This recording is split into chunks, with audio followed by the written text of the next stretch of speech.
Hey everyone, welcome back. So in this lecture, we're going to be adding the Google Map.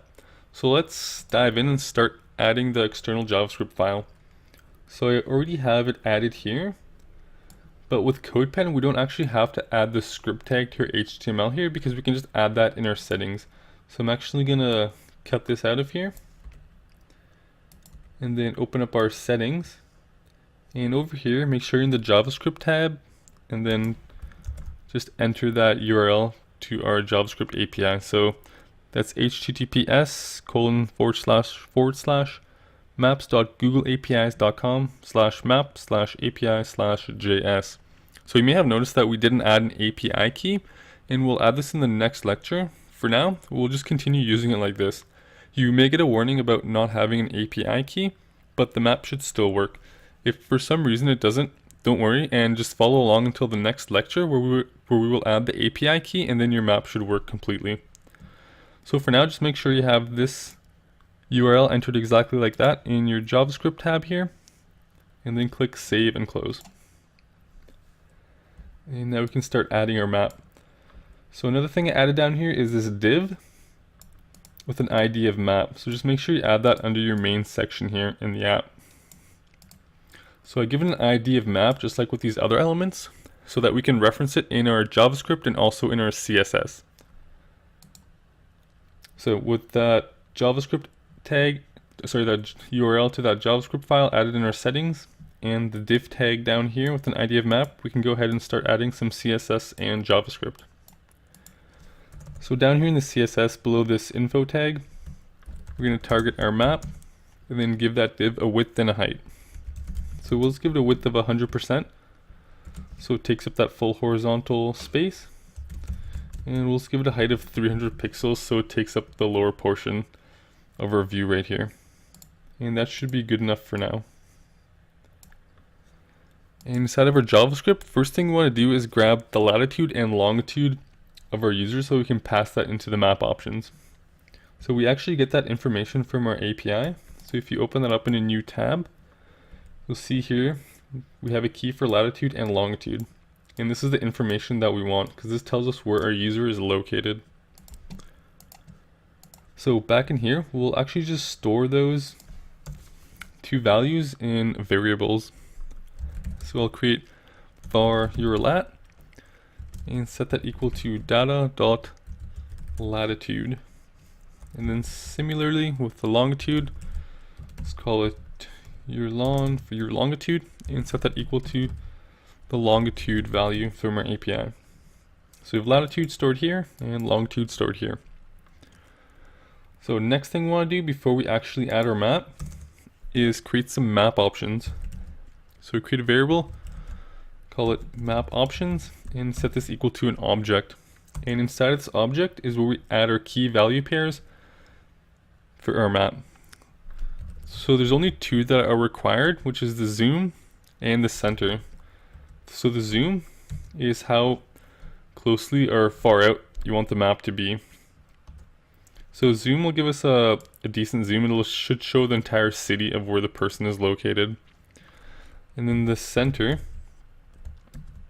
is where we pass in our latitude and longitude. So there's a few ways to do this actually, and I'm going to open up the documentation here to show you how you can do this.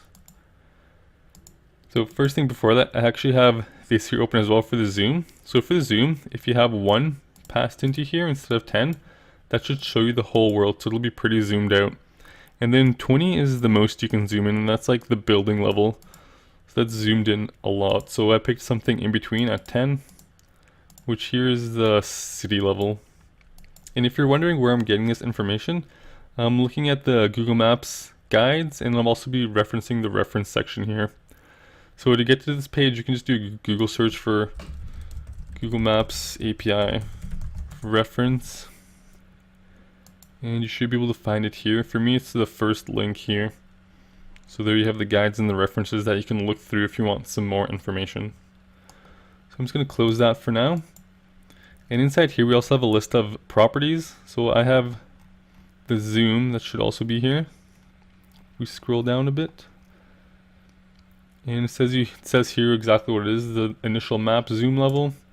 And this is one of the required options.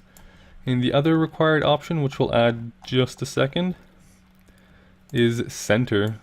So this is the initial map center, and this is also required. And the type is this latitude longitude object. So if we click on that, we get some more information. So you can see here there's several ways to set it. So you can either create a new instance of this Google Maps latitude longitude object, passing in your latitude and longitude. You can use an object literal here and pass in the latitude and longitude. So we're actually going to be using this method here, creating a variable and storing that latitude longitude object inside of it, and then passing this along to our maps options object. Alright, so let me just go ahead and do that right now. So inside here, just above here, we'll create a variable. We'll just call it your position, and we'll set that equal to the new google.maps.latitude longitude object. And inside here is where you'll pass the latitude and longitude. So we have that stored here in our variables up here.